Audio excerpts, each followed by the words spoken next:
নমস্কার, আপনারা দেখছেন রাখি ক্রিয়েশন, সাথে রয়েছি আমি রাখি।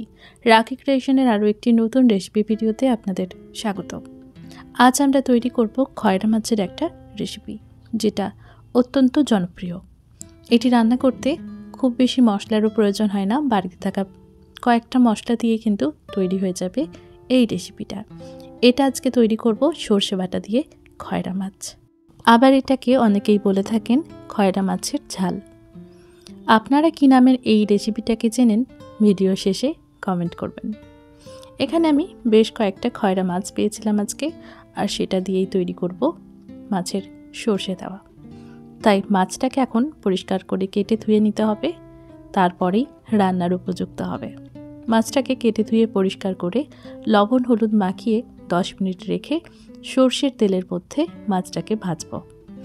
মাছ পরিষ্কার করা হয়ে গেছে, লবণ হলুদ মাখানো হয়ে গেছে, কড়াইয়ের মধ্যে তেল দিয়ে দিয়েছি, তেলও গরম হয়ে গেছে। তাই মাছগুলোকে এবার ছেড়ে দিতে হবে। তেল সুন্দর করে গরম হলে তারপরেই মাছ দিতে হবে, না হলে কিন্তু কড়াইয়ের মধ্যে ধরে যাওয়ার সম্ভাবনা থাকে। সুন্দর করে মাছগুলো দিয়ে দেওয়ার পর এপিট ওপিট উল্টোপাল্টা করে মাছগুলোকে সব ভেজে নিতে হবে। এই মাছ ভীষণই নরম, তাই খুব সাবধানেই মাছটাকে রান্না করতে হবে, না হলে কিন্তু একদম কাঁটা বেরিয়ে যাবে। মাছ ভাজা হয়ে গেছে, তুলে নিয়েছি। অবশিষ্ট তেলের মধ্যে দিয়ে দিলাম কালো জিরে আর কাঁচা লঙ্কা ফোড়ন। সুন্দর করে ফোড়ন দেওয়া হতেই দিয়ে দিলাম টমেটো। এখানে আমি একটা বড় সাইজের টমেটোর ব্যবহার করেছিলাম। বেশ নরম হবে টমেটোটা, ততক্ষণ পর্যন্ত রান্না করব। এখন সুন্দর করে টমেটোটাকে তেলের মধ্যে নাড়াচাড়া করে একটু কষিয়ে নিচ্ছি। এতে সুন্দর একটা কালারও চলে আসবে রান্নাটার মধ্যে। এই পর্যায়ে টমেটোটা কিন্তু নরম হয়ে গেছে, দিচ্ছি হলুদ গুঁড়ো আর সাথে অবশ্যই লবণ হলুদ দেওয়ার পর ভালোভাবে নাড়াচাড়া করে এটাকে একটু কষিয়ে নিলাম। সুন্দর একটা কালার চলে এসেছে হলুদটা দেওয়ার জন্য আর টমেটোটা থেকেও। এবার আগের থেকে বেটে রাখা সর্ষে বাটাটাকে দিয়ে দিচ্ছি। এবার সুন্দর করে সর্ষে বাটাটাকে মশলার সাথে মিশিয়ে নেব। তারপর ভালোভাবে মিনিট 2-এর জন্য এটাকে নাড়াচাড়া করে গোটা মশলার সাথেই কষিয়ে নিতে হবে। খুব ভালো করে এই মুহূর্তে মেশানো হয়ে গেছে। এখন ভালোভাবে এটাকে কষানোর পালা। বেশ কিছুক্ষণ ফুটতে ফুটতে মশলাটার থেকে তেলটা কিন্তু ওপরে ভেসে উঠবে, তখনই বুঝে নিতে হবে মশলা কষানো আমাদের হয়ে গেছে। এবার দিতে হবে ঝোল, কারণ মাছগুলো দেওয়া হবে তারপরে। দিয়ে দিচ্ছি জল আর এবার ফুটতে দেব।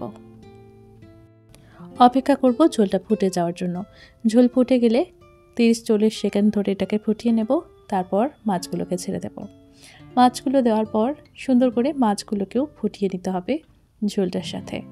যতক্ষণ না পর্যন্ত ঝোলটা ঘন হচ্ছে ততক্ষণ পর্যন্ত এখন ফুটিয়ে নিতে হবে। মাছগুলো এখন একদম ঝোলের নিচে চলে গেছে।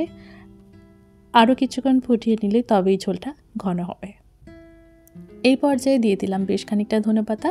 আবারও এটাকে ফুটিয়ে নিচ্ছি। কোনো রকম ঢাকা দেওয়ার দরকার নেই, শুধুমাত্র এভাবেই রান্না করলে চলবে। কিছুক্ষণ পর যখন ইচ্ছে মতো ঘন হয়ে যাবে তখন গ্যাসের আঁচটা বন্ধ করে দেবেন। তারপর এটা রেস্টে রাখবেন 10 মিনিটের জন্য। 10 থেকে 15 মিনিট স্ট্যান্ডিং টাইমে রাখার পর এটা গরম ভাতের সাথে পরিবেশনের জন্য একদম প্রস্তুত হবে। এখন আমাদের মাছটা রান্না কমপ্লিট। এখন শুধু অপেক্ষা গরম গরম ভাতের সাথে এটাকে পরিবেশন করা। দুর্দান্ত স্বাদের এই সর্ষে দেওয়ার মাছটা খেতে কিন্তু অপূর্ব লাগে। আপনারা কখনো ট্রাই না করে থাকলে অবশ্যই ট্রাই করবেন।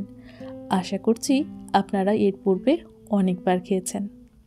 আমাদের এই রেসিপিটা কেমন লাগলো কমেন্ট করে জানাতে কিন্তু ভুলবেন না।